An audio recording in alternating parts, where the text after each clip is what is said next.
Ladies and gentlemen, welcome to the Animal-Based Dad podcast. This is the show where between my guest interviews with subject matter experts and topic-specific deep dives, the aim is to arm you with actionable insights and information on how to prioritize your metabolic health and improve your overall health and well-being. Ladies and gentlemen, welcome to the Animal-Based Dad podcast. I'm your host, Ricky Duplessis. My guest today is a lady that I've been connected with on LinkedIn and have shared conversations and comments and to and fro's with for some time now. Shannon Davis, welcome to the podcast. Well, thank you so much, Ricky. Pleasure to be here. Shannon, for the audience, I wonder if you might just give us a short background bio. Who are you? Where have you come from? What is your involvement in the metabolic health space? Sure. Well, I am a dietitian, classically trained. However, sometimes I'm like, do I want to say I'm a dietitian? I call myself rogue because basically if you think it's going to come out of my mouth, it's going to be the complete opposite. And so 18 years I've been in corporate. I did about 3.5 years in organ transplant, liver, kidney, pancreas. Okay. I did a year and a half in bariatrics where we did gastric bypass, gastric sleeve, lap band. That was quite an experience. Yeah. And then the majority of my career has been in nephrology. So as a dietitian in renal, in the dialysis clinics, supporting patients as far as, what to eat, what not to eat, making, recommendations as far as their medications. And I liked that because I had a lot of autonomy as a dietitian versus one that's in the hospital. And then the last 5 years of that nephrology career were in pharmaceutical sales. So I sold phosphate binders to dietitians and nephrologists for their dialysis patients. And so throughout that entire process, I've known my whole life that I want to help people get better. I've always been really interested in food and nutrition, and really I was going to go to vet school. I got an undergrad in animal science, got a 4-year degree. I used to rodeo, so I rode horses, rode cows. Yeah. So if you want to win a trivia contest and you're like, what's something so odd that you'll never guess? It's Shannon roped cows in a rodeo. But I just knew that I would go broke. Like, I love animals so much that I don't care if you pay me a dime, I'm going to save their life. So I just knew I couldn't do that. And that's where I went into food and nutrition. But I never felt really satisfied with what I was with my interaction with patients. Like, I would meet, you're sitting across from me. We would talk about things that you need help with. We would come up with an equation of your calories or your protein macros. And then you would come back some weeks later and report back. Well, Shannon, I'm still the same weight as I was, or I haven't put on any muscle or whatnot. And we just guessed at these numbers games, right? It was calories in, calories out. But what I didn't feel right about was nobody was thriving. People just existed. And it seems like they were, and I don't mean this in, I guess I'm being stereotypical, but people just are okay, are almost accepted the fact that I'm on 10 meds, I'm diabetic with high cholesterol and hypertension. That is who I am. And I am going to be this way from now on. And yes, I've had it for 20 years, but I'm good. My numbers are good. But let me take this bag with me to the pharmacy to refill it. And so I didn't feel good about that. I never felt okay about that. I'm like, we were wrong. We're dealing with it downstream. Why not stop it upstream? And so really what took me down the metabolic path was in 2018, I met someone that I thought I was going to marry, and we tried to have a baby. Now, I consider myself extremely healthy. Now cholesterol is another thing, but I don't really care about cholesterol, but doctors do. But that was probably it. CrossFit 6 days a week, lift weights, work out, eat the way we're supposed to eat. and couldn't get pregnant. And we did this for 2 years. Everything that you could think of, every test known to man. I even did IVF for a full Hmm. year. I'm talking about 800 to 900 injections, growth Wow. hormone, all these hormones, everything, and nothing's wrong with me.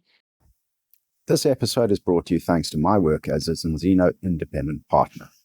To find out more about Enzino's product offering within test-based personalized nutrition, or to find out about how to join as an independent partner yourself and build a revenue stream in helping others take the guesswork out of their personal health journeys, please stay tuned because I'll be sharing information later in this episode.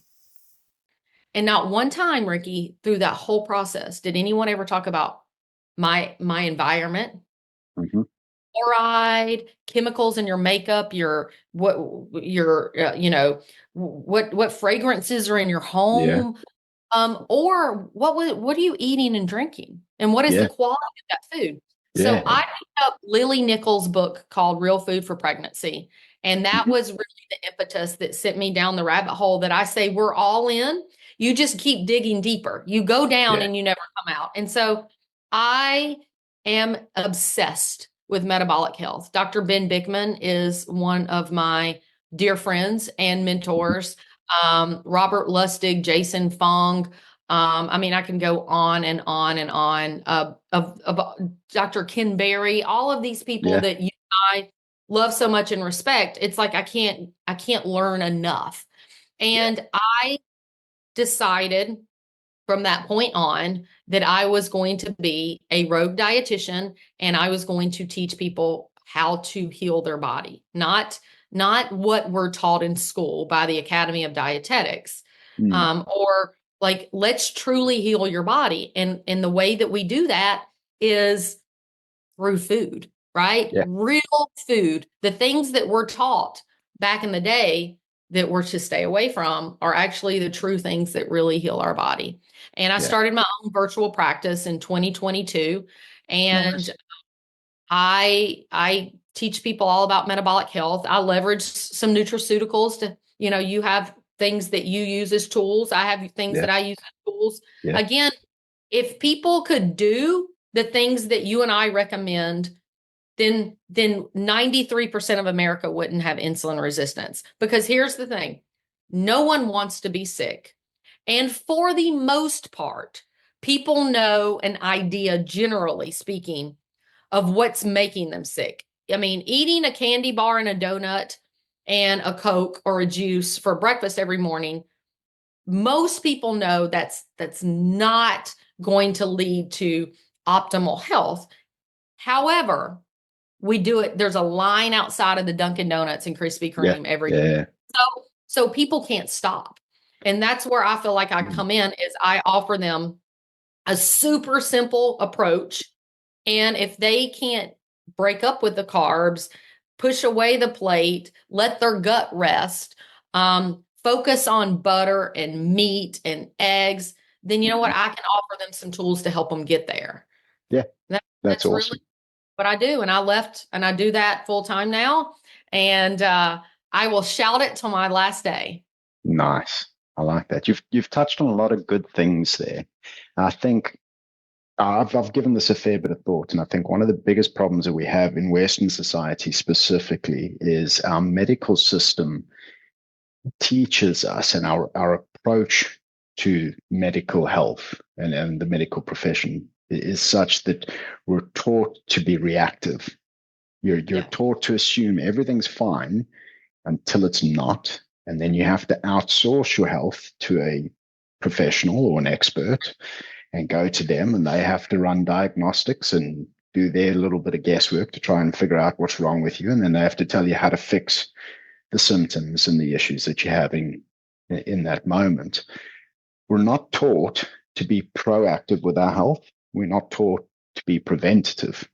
Correct. And then so most people sort of go along, and you describe that everyone knows the candy bar, the Coke, all of that stuff. They know it's unhealthy. Like I've struggled to come across anyone who's like, oh no, that's good for me. It's healthy. Right. They all know it's unhealthy, but I'm fine in the moment, and therefore it must be okay, and I'll just carry on with it until I'm not. and Right. then I need to sort something out. No one appreciates that metabolic dysfunction and decline into chronic disease is best conceptualized as a buildup of toxicity over time. Right. It's not acute. Right. But you said something very, very important. Um, it's because we're a society of symptom treaters. Yeah, We go after 100%. the symptoms Mm. and not the root cause. I tell everybody every day, I think Jason Fung says this so beautifully. High glucose is a symptom of insulin resistance. A fatty liver is a symptom, right? Obesity is a symptom. But here in the US, and I'm assuming in the UK as well, each symptom gets band-aided, not treated, Yeah, but 100%. band-aided with a medicine. And then our society is led to believe that if those numbers fall back into a normal range, everything's fine. Yeah. And let's just forget about the 25 meds that we're on to make these numbers pretty. Mm. And then the normal range you talk about there Oh, that's why I did isn't that. normal health. No. It's the average across the population that's been tested recently. I think in the UK, the number I've come across is the last 2,000 patients. It forms the average range, and you want to fall within that range to be classified normal. It's so far from optimal. It's ridiculous. Like, I think a fasting insulin goes up to like 22 to 30 is in the normal range. I mean, we know that that's way high. We yeah, want optimally, I mean, you'll hear under 10, and then I think optimally is 6 or less. But so how is 22 even close to that? But yet no, the doctors will say that's normal. No, but they don't even check it over here in the US. They no one checks that unless you push for it. yeah. Well, you got good luck here in the UK where we have the National Health Service, so it's paid for through your taxes, so that it's free at the point of delivery. But that comes with its own problems because there's such money constraints around it that when you're trying to get treatment for something or you're trying to get diagnostic work done where you don't have a acute issue, Yeah. not interested. Well, If that's you're here too. not symptomatic and unwell, they don't want to know. I know. That's why Dave Feldman over here, he created something called Own Your Labs. Mm. And it's amazing. So you can just go to ownyourlabs.com, and a fasting insulin's $14.40. I think it's insanity that as a human, you cannot access data on your own body. Mm. The I mean, pendulum's starting to swing, though. We are starting to yeah, see more and more people take the initiative and come out with concepts like that, yeah, which is awesome to see. And you also get the wearable devices and stuff like yeah, that. I think yeah. over the next sort of 5 to 10 years, it's going to become increasingly more accessible to get your own data. And hopefully what we'll see is the population will swing towards wanting to know their numbers, wanting to know what's going on, and using that to take a preventative healthcare perspective on things and make 1,000%. tweaks to avoid trouble down the line. Right. Right. I mean, you're seeing that in a lot of these companies opening up their like longevity Mm. clinics where, you do a subscription or something for a year and you get access to all these different lab values and tools. And I think it's exactly what you're saying. If we can shift the paradigm and think of getting test is not because we're sick, but it's to kind of get a baseline or to gauge Yeah, where we're at and just optimize our health. And you do that through food. I mean, labs are just one part. yeah, Your food, in a perfect world, we would eat all organic, free range, cage free, but it's Jesus so expensive for people. And then as a dietitian, I don't ever want to leave people out. mm. If they're trying to eat healthy, where we're talking about cage free, grass fed, I'm like, no, buy a bag of frozen Anything. vegetables. It's a Yeah, dollar. The stigma behind eating healthy is expensive. Yeah, there's some truth to that, but it doesn't have to be that way. And so correct. I think, if we can just teach people what is health, and then they can take that to each degree that they're able to. Yeah. Food is, I was having this conversation with a guest last night. Food is the only manufacturing industry I can think of where the more you do to something, the cheaper it becomes to the end consumer. Yeah. I mean, it's kind of like, it doesn't even make sense. But I mean, you if you really go back and look at how it all started, it makes perfect sense. You've got the cigarettes and JP Morgan and the tobacco, and cigarettes are carcinogenic, so let's take that money and make other things addictive, like Yeah, food. take the addictive model and take it across into processed and ultra processed food. Yeah. And look at what they're doing. It's crazy. Yeah, and then I did for my book. I did a table. I took BlackRock as one of the big hedge funds. I thought, okay, Yeah. well let's have a little look behind the veil. And I looked at their top 10 shareholdings in fast food companies and their top 10 shareholdings in pharmaceutical companies. Same hedge fund, fast food companies, pharmaceutical companies, basically the job creation, the thing that makes you sick, and then the symptom treatment, the thing that you really profit off of. And their holdings, just their top 10 shares in each category, collectively, off the top of my head, I think it was around $227 billion worth. Insanity. But see, y'all don't even get to experience what we get to experience over here because y'all don't have it on TV. So every commercial, Ricky, is going to be a drug advertised, but then it goes real fast at the end. May cause, dizziness, blah, blah, blah, right? And then the next commercial is like some like fantastic, like it's not even food, like a box of cereal that you're going to get kids attached to. And I'm like, it never fails. One follows the other. So make you sick, offer some solution. The best thing is these commercials, like offer these people, like they look like it's the best day in the whole world. They're singing and smiling and laughing because they're on a medication. It's like, no, it's madness.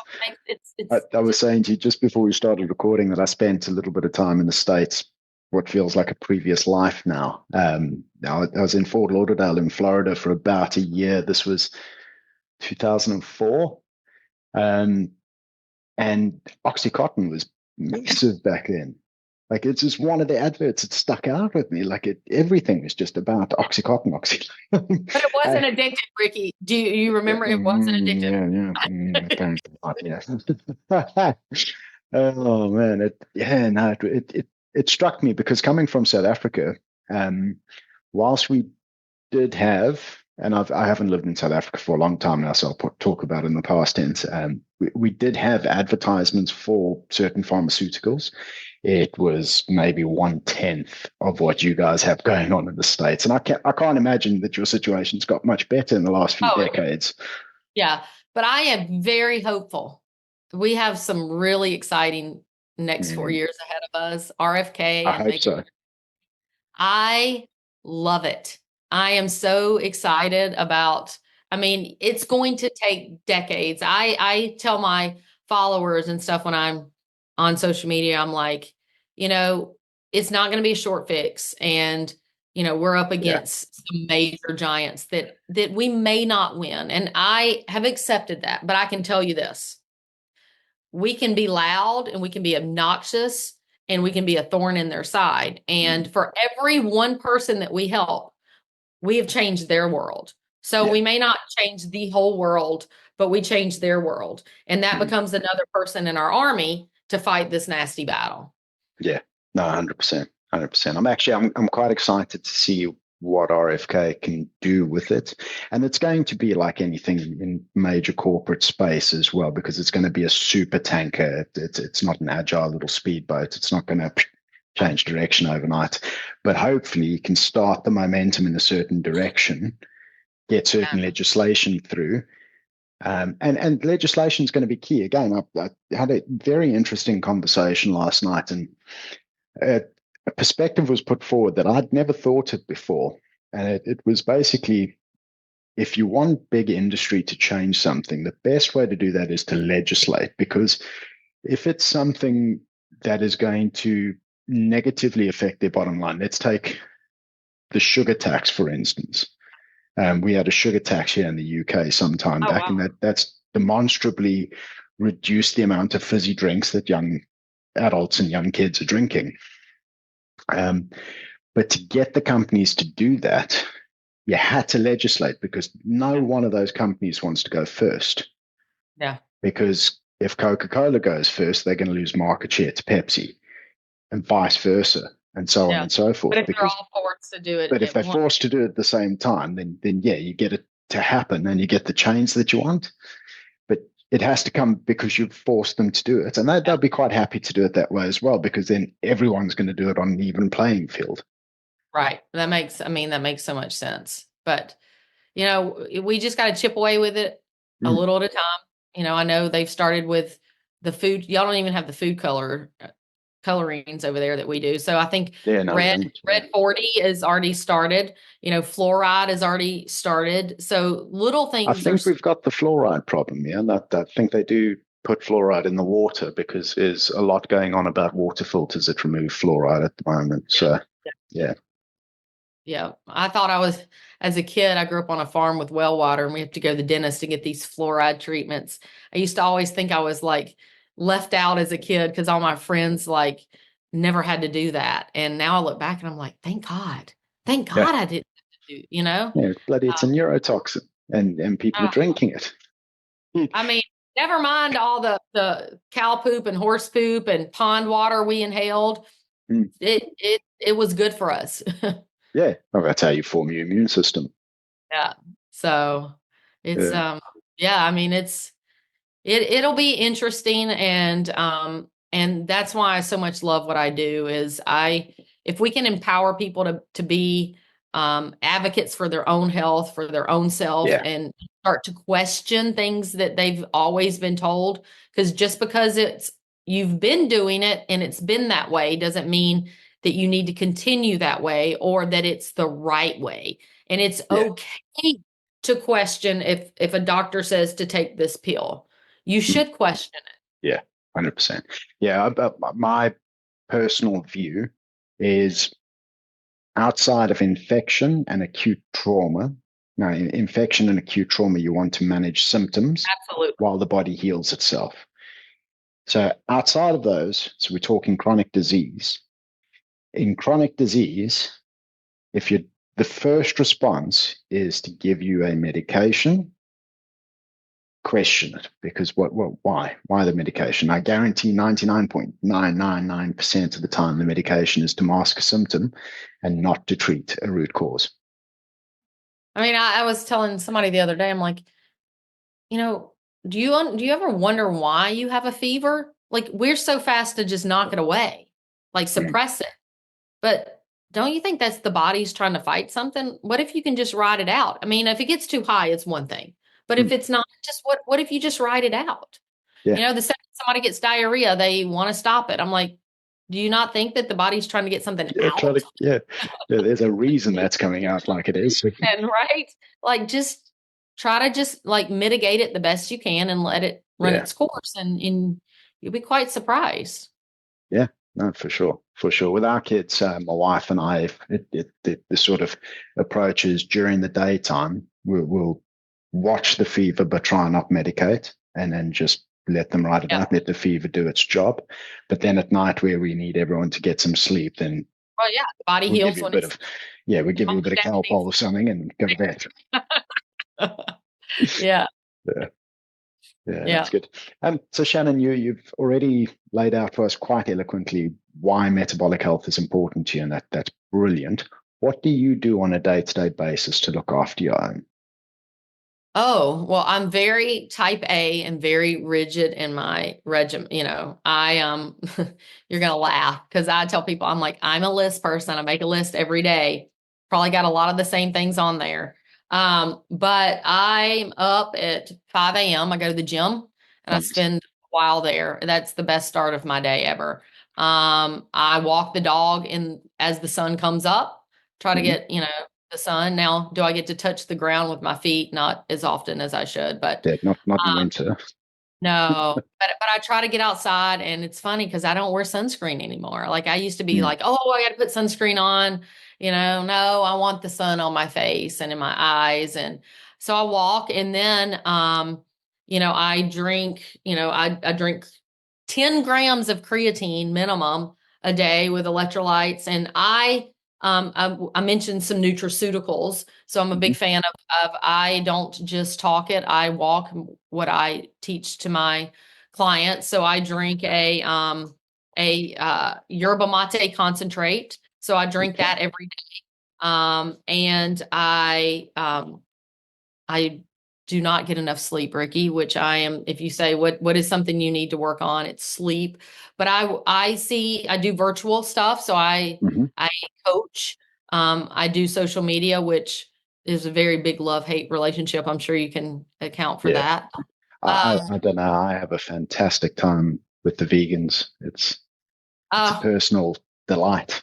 well, it's so strange because the people that hate on me the most are dietitians. I got a nasty, Well, that nasty. actually, you say but that makes a lot of sense because you're a bit of a black sheep in the dietitian circles because of the approach you're taking. I don't know if you're familiar with Belinda Fetke. Yeah, yeah, Yeah. yeah. So I just posted I one of her posts on my Facebook pages today. yeah, and the expose she did into sort of the foundations of dietetics and the whole discipline itself and the Seventh Day Adventist Church and their involvement and the ideology which Kellogg's and underpins all of yeah. the whole plant-based movement that is at the heart of most of that. It doesn't surprise me that you're getting a bit of pushback from inside the ranks. You're Yeah, but you would think that we're all, regardless if you're a vegan or a carnivore or whatever space that you in, isn't our common goal to try to make humanity better and healthier? Just that's however you want to look far at it. too pragmatic and You know? rational of you. So why would, in her nasty response, I just said, I wish you the best and, keep putting out great content. And so that was my response. But I just do social media. I make sure I get my gym work in. I make sure I get my Yeah, message out. And I talk to my mom every day. So my mom's my nice. best and I pray a lot. Um, so I try to, you know, talk to God as much as possible because he does keep me Awesome. grounded. And I meditate. I'm not great at meditating. Instead of meditate, I think it's more of a manifestation. I try to Hmm. manifest where I want to be. I have very big goals, Ricky. Like extremely like comical to the common person goals of what I Same. want to do. Yeah, people And think I'm so weird. I need to go into my own subconscious and live in those every day Hmm. so that it can come to fruition, which it will. I have no doubt in my mind. But I just try to be a better human every day. I try to be the bigger person. I try to be grateful. I try to uh let negativity go through one ear and out the other. And one thing that I've had to really work on is comparison. I don't know if you've ever fallen into that. Oh That yeah, yeah. It's that I try very to, very easy to do. yeah, Yeah. yeah. So I just I just try to make a difference in one person's life every day. And if I Awesome. can do that, then I have done my purpose. I have fulfilled my goal for the day, and I get up and I pray that I wake up and get to do it again tomorrow. And yeah, I mean, I try to I intermittent fast. So back to that, I don't eat except during and it's not strict. I say if Hmm. I can go 14, 16, but some days my schedule's crazy and I go 20, 22. And you know what the beautiful thing about that is I'm fine. I don't Yeah, starve to death, which some people would say, "Oh, you got to eat." No, I'm fine. It's I'm feeding off my love handles and then I eat. And here's yeah, the thing that's amazing. People look at me and they're like, "You eat that?" And I'm like, "Yeah, yeah. lots of fatty meat, lots of butter and eggs and the Nice. juicy stuff that people are like, oh, I'm like, yeah, I'll take some of that. And then I'm like, are you finished with that? Because I'll finish it. So I eat real food, and I don't care how much of it is. I eat till I'm Yeah. satisfied, and then I'm good, right? And That's I brilliant. lift, I move heavy things, and I repeat. So that there's a couple of things I want to go back to, but before we do that, so you say move heavy things, and that's Yeah, I work remotely, and so during the day I drop my daughter at school, and then I go to the local health club in the yeah, little town that I live near to, and I set up there for the day in their little cafe. And there's a whole little crew of us that work remotely. I've been doing it since 2018, so before the pandemic made it popular. Um, and you sort of see the regular woman that come in, or all the moms that come in after the school run, and they're yeah. all doing the classes, and they're all over the cardio machines, Cardio. all over the cardio, hammering the cardio all the time. Very few go anywhere near weights, but Oh my God. it's so important to move weight. Ah, And it doesn't even have to be free weights. I just do body weight exercises. oh yeah, I don't touch a weighted thing. yeah. And I'm 5'7". I'm 100 kilos. So what's it? That's 220 That's pounds. So I'm a yeah. fair little lump of a man. And that's just body weight training. Like, you don't have to go and throw iron around to I, get decent size. no, I mean, like I did 40 hand release push-ups this morning, 100 box jumps. I don't know how many pull-ups, and I am beat. And like, and but it's just moving your body. And I think what happens as we age is we lose muscle mass. Muscle is the key to longevity. Muscle's our Mm. glucose sink. It keeps us insulin sensitive. But women are so afraid to bulk up. I wish that I could bulk up a little bit, right? Mm. And so yeah, you see the people that do the cardio and they look the same as they did 6 years ago. Yeah, and And that's not necessarily good. not necessary. It's really just cranking up your appetite, right? I Mm. mean, you're going to burn calories, but our bodies don't have calorie receptors. That's what's so funny. Correct. It's Yeah. it's we have hormone receptors. And Mm. so, what is cardio doing? It's making our heart healthy, but I looked at my watch. My heart rate was up quite a bit today during those box jumps and during those push-ups. And you do pull-ups and air squats, your heart rate gets plenty high. Yeah. Um, Yeah, for sure. Yeah, if I and need, so, I get my heart rate up, so I increase the intensity of my workouts by yeah, supersetting things. So I'll yeah, do a pull exercise, a push exercise, a core exercise back to back, yeah, and then I'll have a short rest, and then another round, and yeah, another round, and then I'll switch it up. So by grouping exercises together and getting the same cardio response, and I wear a heart rate monitor, so I yeah, track the yeah, amount of effort that I'm putting in.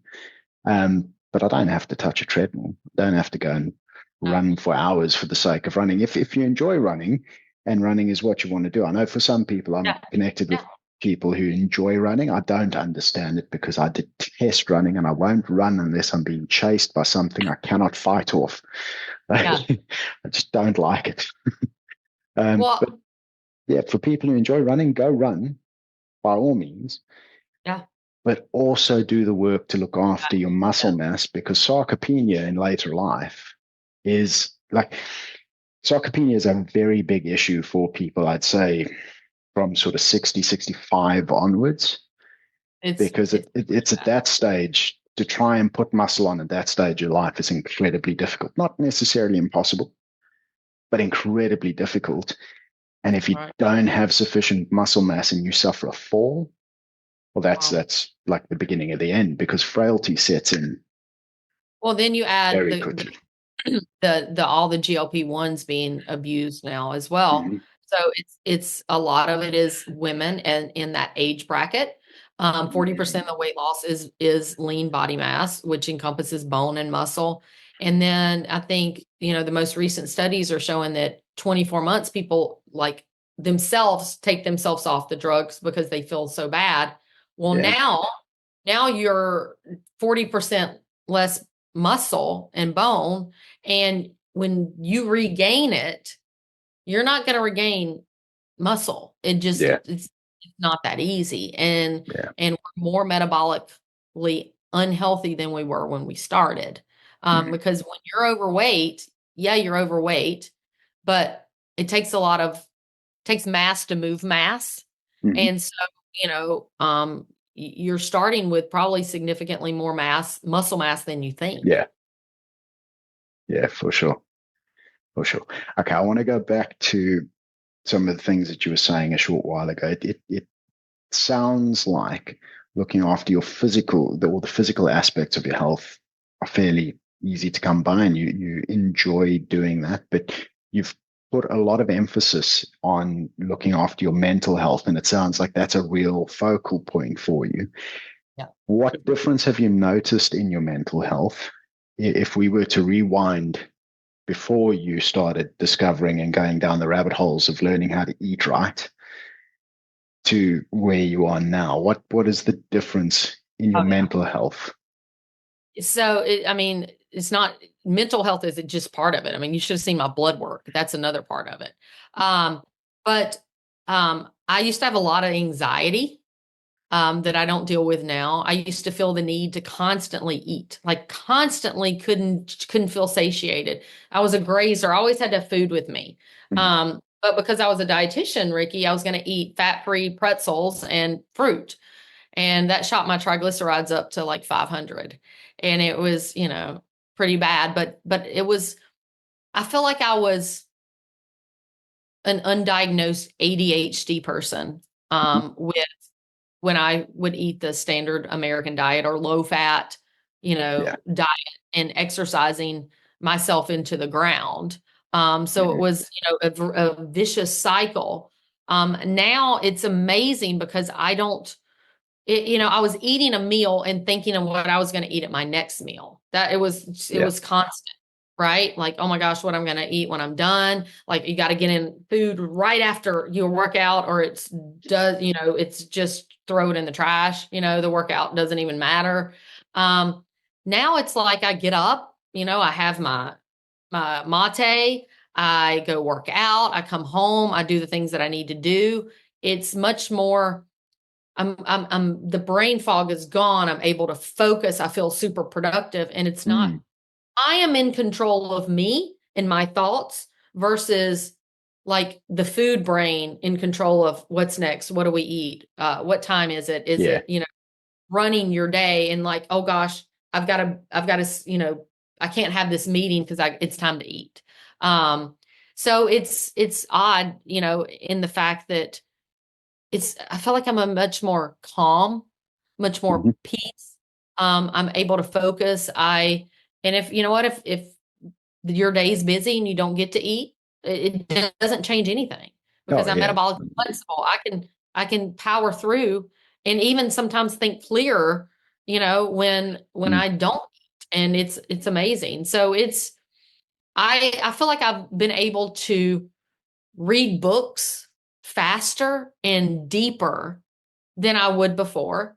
I feel Hmm. like I can, sit down and actually get through like creating a PowerPoint presentation. When as before, it would take me 2 or 3 days because I just couldn't, Bring focus. yourself to concentrate. Yeah. Now it's like, done next, right? Mm. Um, and I have time to, make it a priority to get my dog gets 4 miles in a day, 2 in the morning, 2 at night. Um, I've been able to be more efficient with my time because my brain runs better. Yeah. And you know, and two, I'm not emotional anymore. Like I don't react to things Mm. on an emotional scale. I'm able to sort of like think about it before I just react, right? And I Mm. think that helped me in a lot of relationships, right? Or where you just kind of want to, you know, somebody sends you something or says something, you sometimes just want to go back and like if you take a step back and you're glad that you did that. So Yeah. I don't know. I am my mental health is significantly and profound different. And that wasn't even the goal. That's Yeah. just one of those like side effects that you're like, yeah, you know, that's part of it. And it's hard to explain. Like people, you can describe it to somebody all day, but it's like, right? Yeah. It's just You Yeah, it's just like know. brain fog. You try and explain brain fog to someone who's never experienced it lifting, they have no concept, they have no frame of reference to understand what you're talking Right. about. Right. I think you become smarter. I think you get smarter, Yeah, like your yeah, you ability. definitely like your ability to think and analyze Yeah. things improves, and I'd say it feels like instead of life happening to you, Yes. Very well you're said. able to actually take charge of what's happening in your life, and you can curate your thoughts and your actions and plans and sort of tackle Perfectly. one problem at a time, because the problems don't go away, the stresses Yeah. of life don't go away. Like, it's not like magically it's all sunshine and rainbows. Like, It's your perspective all of of the the crap of life still happens, but you can sit there and go, okay, well, right, that's happening, that's not ideal. How do we fix, like, yeah. do one Yeah. thing, fix it, next thing, fix it, next thing, fix it, and the world doesn't fall apart around you. Right. Right. It wasn't as big of a deal as maybe we would have thought it was years ago. Yeah, Right. Very, yeah, very well. 100%. Yeah. Yeah.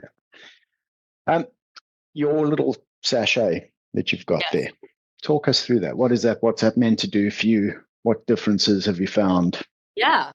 Well, so everybody has their kind of tools that helps them get where they need to be. Sometimes it's your watch, right? Mm-hmm. It's your pair of shoes. Um, Back in 2022, when I was introduced with these, so everybody knows who Dr. Ben Bickman is, right? Yeah. Dr. Ben Bickman is the medical director at Unicity. And so what we have here is I feel like, one of the most unknown about uh, tools to target insulin resistance and metabolic health that exist. So it is a yerba mate concentrate. Mm-hmm. Um, and so if we look at what is in this, it's chlorogenic acid. And Okay. I really didn't know what chlorogenic acid was until I started using these. But it's a concentration of chlorogenic acid. It's a powerful anti-inflammatory, anti-carcinogenic. Um, it's got anti-diabetic properties. It lowers blood pressure, but this increases your own GLP-1 production by Okay. 60 to 70%. So it's working with our own body. We don't have side effects. We don't have interactions. It's safe. Pregnant women use it. Children use it. Nursing moms use it. But what it does is it shuts off the food noise, and it makes fasting like so easy for people that struggle with fasting. It gives you Mm. great energy. It's my pre-workout, right? It's great for muscle recovery. It helps the liver make more glutathione. It's crazy. So I drink this throughout the day. I had two of them actually, one in the morning, one in the afternoon. And then before my largest meal, I drink this little fiber matrix. Now, it's only 3 grams of fiber. It's not volume. It's just the diversity of the soluble and insoluble fibers. Mm-hmm. But the cool thing about this is the Cleveland Clinic, which you've heard the Cleveland Yeah, Clinic, yeah, maybe. yeah. Top cardiac hospital in the US studied this and said it could replace lipid lowering meds. Dr. Bickman studied it and showed that participants that drank this directly before Eggos, syrup, and orange juice had a 34 to 37% lower postprandial glucose than without. Yeah, that makes sense because the That's fiber will huge. bind it up and stop That's it from being absorbed. Yeah. correct. Yep. But metformin, our top prescribed diabetic drug in the world, lowers glucose 20 to 30%. So here's what I tell people. I'm like, you've got your natural Ozempic, metformin, and statin with no side effects, zero interaction, and everybody gets a 90-day money back guarantee. So for people that are struggling with trying to incorporate fasting or trying to go low carb or keto, I have tons of carnivores, Ricky, that don't do plants, but they'll agree to 3 grams of a fiber matrix before their meal. And people get amazing results. That's the reason I'm so convicted by it. Was I got on it to test Mm. it, because if I'm going to use something, I have to believe it. So I Yeah, blood work. I think My that's important. triglycerides were 250, and my HDL was 53. 8 weeks, I had blood work done again. My triglycerides went to 50 and my Okay. HDL went to 122. I changed nothing. And my fasting insulin lives at like anywhere from 1.1 to 2.3. Okay. And so I feel great. I don't ache. I can fast like a pro. My sugar cravings, I was telling you before we got on that I'm a sugar addict. And, the lifestyle of the fasting and the low carb keto really help with sugar cravings, but that sort of takes it to a different level. And so it's just a tool that offers people help Yeah. to break up with carbs, to implement a fasting protocol when maybe they've tried it on their own and struggled. No, I And think that's important. Yeah. I think it's a useful strategy to have for people who have spent so long stuck in the grips of yeah, ultra processed, hyper palatable foods, right. feeding the endorphin dragon, as I like to call Yeah, it, that their entire hunger system is driven by chasing a dopamine hit instead of yeah. chasing nutrition. It's So that yeah, hedonic something like rush that that they can help. go Yeah, after, yeah, right? 100%. Yeah, Eating. yeah. A lot of people don't appreciate that you've got two separate hunger systems. You've got what I'll call a homeostatic hunger system, which is driven hormonally by your need for essential nutrition. So Right, energy balance and your essential nutrients, right. both macro and micro. And then you've got a hedonic hunger system, which is a pleasure driven system. It's wanting the response that you get to the intake of certain things, whether it be sweet or hyper palatable. Right. And that's what these food companies, prey on is that. Yeah. People wonder, like, if you really think about it, if we looked at calories, that I can't stand, but if you ate 2,000 calories, like your body should have enough energy. Like that Yeah. should ideally be enough energy. So how can you drink it and eat it and still be hungry? It's because Storm war. Yeah. yeah, it's because we haven't hit our proper amino acids. We haven't hit our proper fatty acids, right? We don't need carbs. We like carbs. We don't Mm. need them. Yeah. And I think it's Ted Naiman has the protein leverage Mhm. hypothesis that talks about once you meet your proper amino acid profile, then you should feel satiated. But it's like, all right, what hormonal response did that food elicit? Well, it sure spiked our insulin, which made us ravenous and stored Mm. it all away as fat. So we're going to keep eating and keep eating and keep eating until we provide our body with what you described as homeostatic nutrition or hunger, Mm. and we provide our body with real food. That's why nobody binges on steak and butter and Yeah. eggs. Yeah. I think it was Dr. Chafee who I first heard this from, and it's a brilliant little experiment. And I've done it myself a few times to sort of test it out. And it's very simple. Go and get yourself a bunch of ribeye. Go get yourself, I'd say, a kilo of ribeye, so just over Yeah. 2 pounds of ribeye. Cook that up in just butter and salt. Nothing else. No spices, no sauces. Just butter, bit of salt. Put that down in front of you. Don't eat all day. Have that in the evening. It'll be one of the best things you've ever tasted in your life, those first few bites, and you'll eat and eat and eat. And then at a point, it'll start to stop tasting good. Now, You the just meat can't. hasn't changed. Just can't eat anymore. Yeah, yeah, the meat hasn't changed, but it Yeah. starts not tasting good.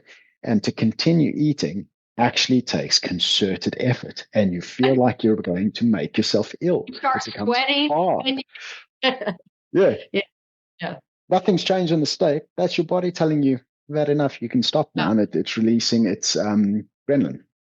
Or is yeah, it leptin? No, it's ghrelin. Yeah. yeah, Uh, leptin. leptin. Yeah. Yeah, And it's just satiety that's your body yeah, saying, enough, correct. Yeah, stop now. right. And yeah, and you can't, like you will make yourself ill trying to Yeah. overeat that. But if somebody walks in with a warm chocolate chip cookie with ice cream, Hmm. you somehow find a way to eat that.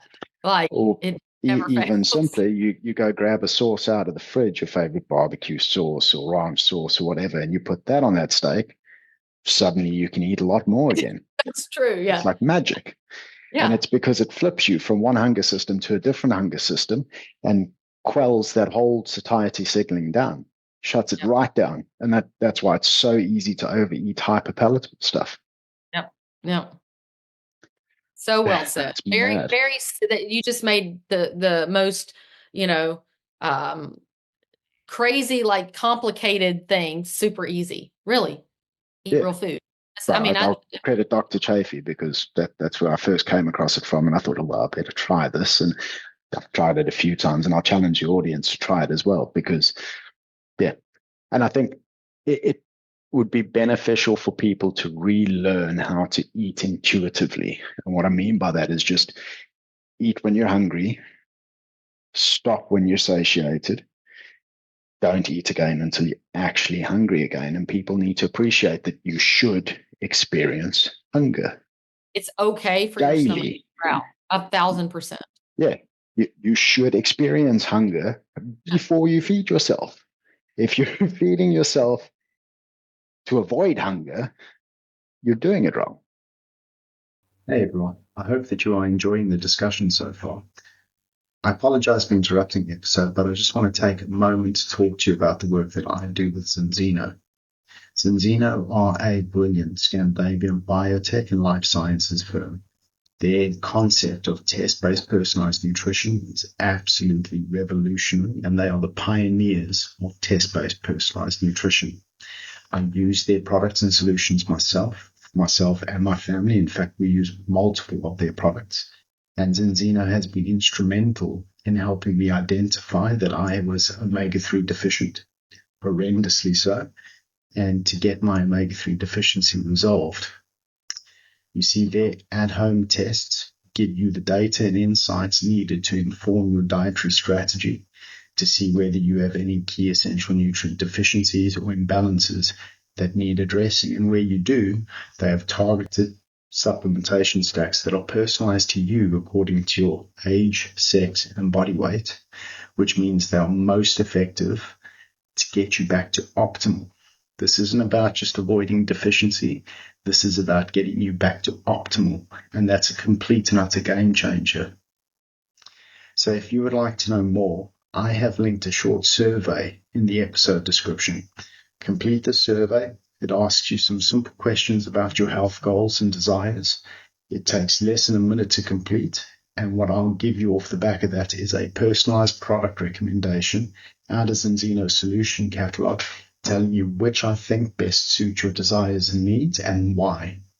I'll then also personally reach out to you to see if there's any questions or queries that I can answer.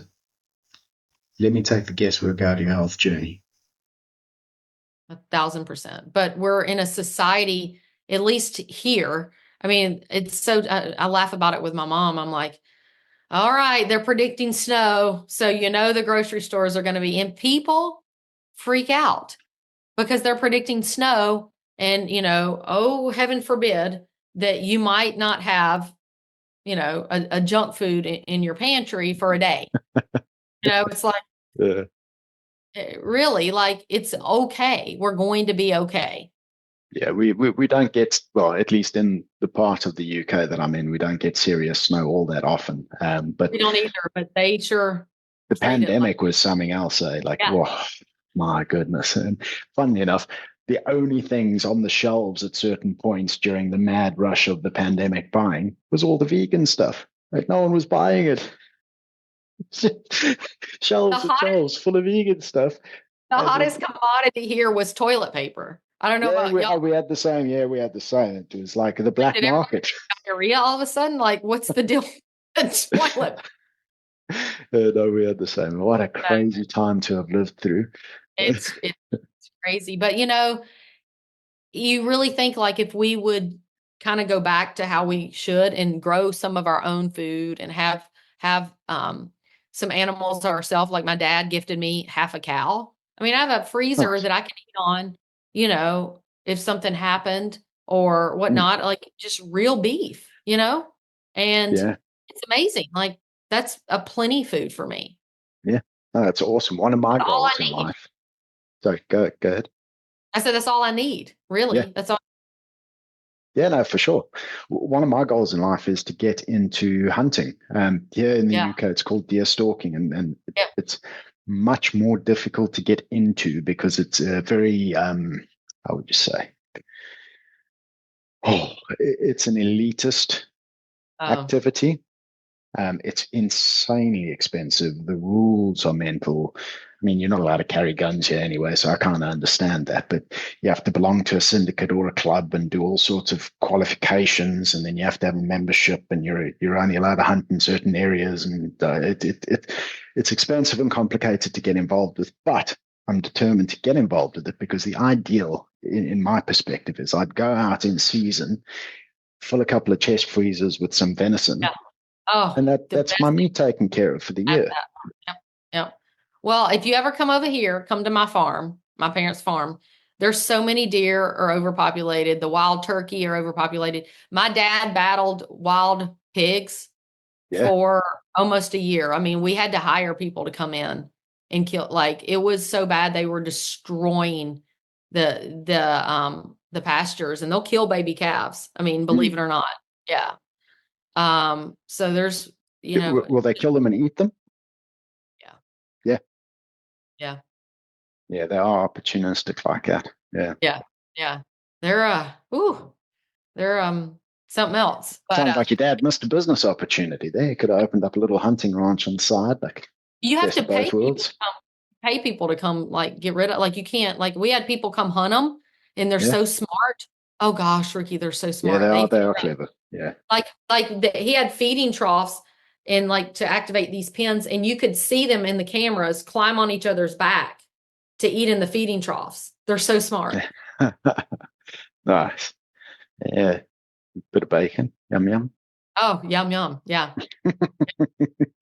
That was one thing. I grew up on a farm, and they were our pets, and we named them and played with them, me and my sister growing up. And then pork chop, ham hock, and bacon got sold to a breeding farm, and then you find out as an adult, I'm like, the fact that you let us eat our pets and never told us about it is the cruelest thing ever. All we bottle raised, and they were wonderful, and got sold to breeding farms as, but they're food. I know, but tell that to, an 8-year-old that's her pet. I've got daughter's 10.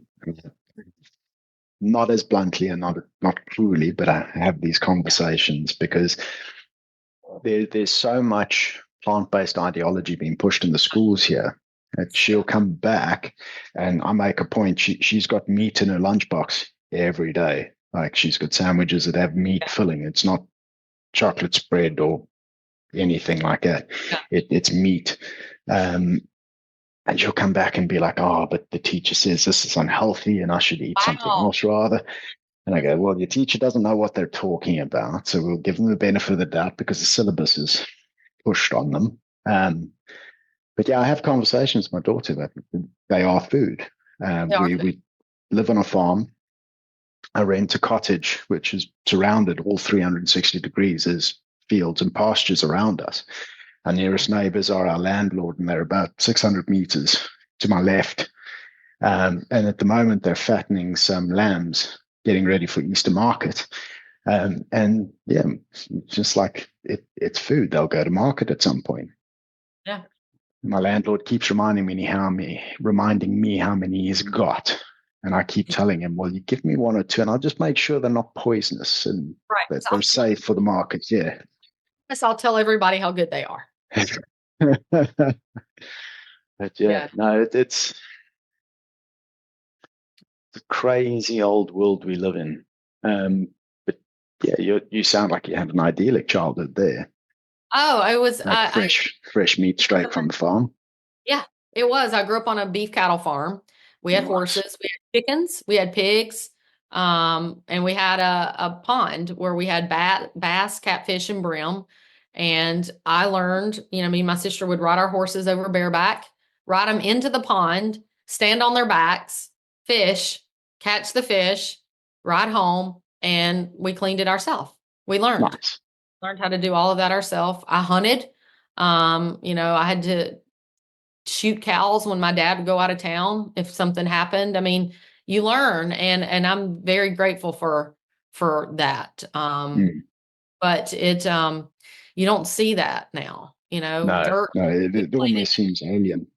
It is. We didn't have video games. We played outside, all of the things that are like not done anymore. And I really believe that was profound in helping my gut, like keeping my immune system, up and helping create a foundation that I can go back to and be very thankful for. And it's unfortunate that kids don't get that opportunity. Moms and dads have to work so much.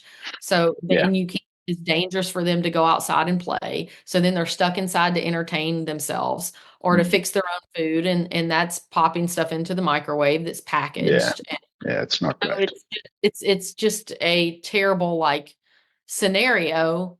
But, I think if despite everybody's own, opinion on which way to eat is best, because everybody's very opinionated.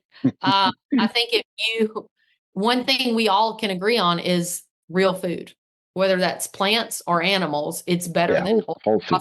Yeah. Yep. And so if we can just take it back to that. Yeah, it's a good first step for anyone. Absolutely. Yeah, 100%. Another thing I think you've touched on there, and a message I want to bring out to people, because originally, before settling on doing the podcast, my plan was to do a YouTube channel and do instructional videos on how to cook. Yeah. Because I think people underestimate what an important life skill that is, just to be able to cook at home for yourself from scratch. And it's mind-boggling how few people are comfortable in the kitchen. And I just had a patient ask on my app, how do they preheat the oven? Maybe it's a fancy oven. We'll give them the benefit of the doubt. But that's why those videos are needed, Ricky. Yeah. Well, maybe I'll get around to them one day, but yeah, I thought I'd do the podcast instead. But yeah, just learn how to cook, folks. Like, start out small. I started cooking, I must have been about 11 or 12. It's a funny story, actually. In South Africa. And I've got to be careful how I say this, because people won't understand the context and they will think it's very racist. It's not. In South Africa, it was usual to have a domestic worker growing up. So this was the person you employed to come in and wash the dishes, cook food for the family, do the washing, etc., etc. A very privileged lifestyle to have had. And our domestic worker, I think I was 11. We just learned at school what HIV/AIDS was. And our domestic worker was HIV positive, and we had known that for years, and we're helping her get treatment and stuff like that to maintain her health as best she could. But then I learned what AIDS was at school, and then I refused to eat any of the food she cooked. And just being an 11-year-old, just not knowing any better. And my parents are like, fine, we'll sort yourself out. Off you go.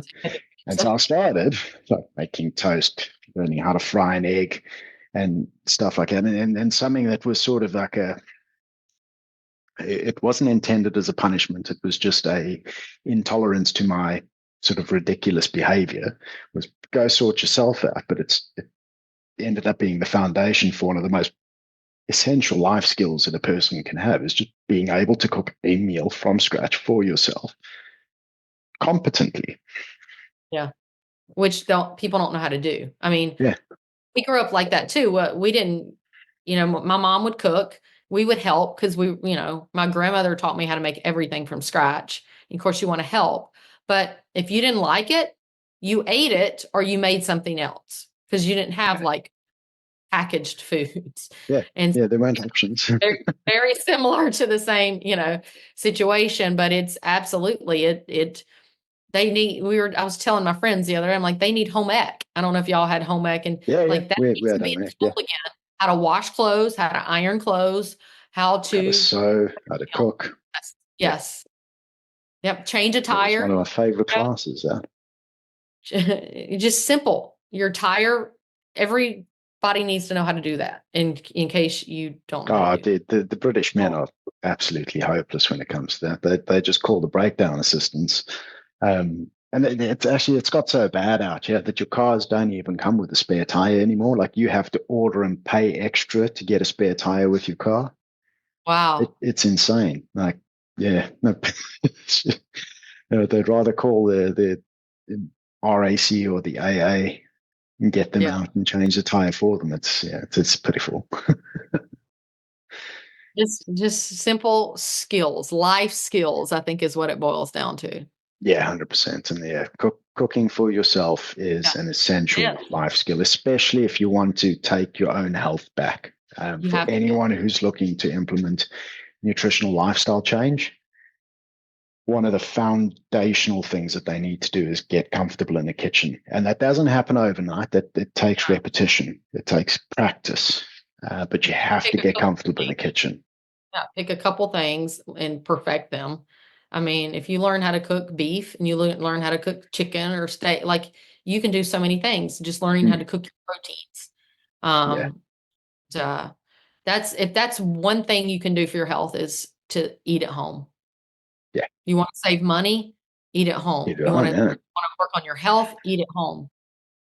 100%. Yeah, you should eat at home. In general, and it's a generalization, but I'd say people should eat at home a minimum of 80% of the time. Oh yeah. Minimum 80% of the time. If you're constantly eating out, and it depends on your lifestyle, and I suppose that some people need to have that conversation with themselves and have a look at whether the lifestyle, the career, what they're doing is conducive to good health, because they aren't all. But yeah, you shouldn't be eating out as the default. It should be the once in a while treat, the once in a while change from the norm. Yep. I can't tell you the last time since now I work for myself at home, the last time I ate out.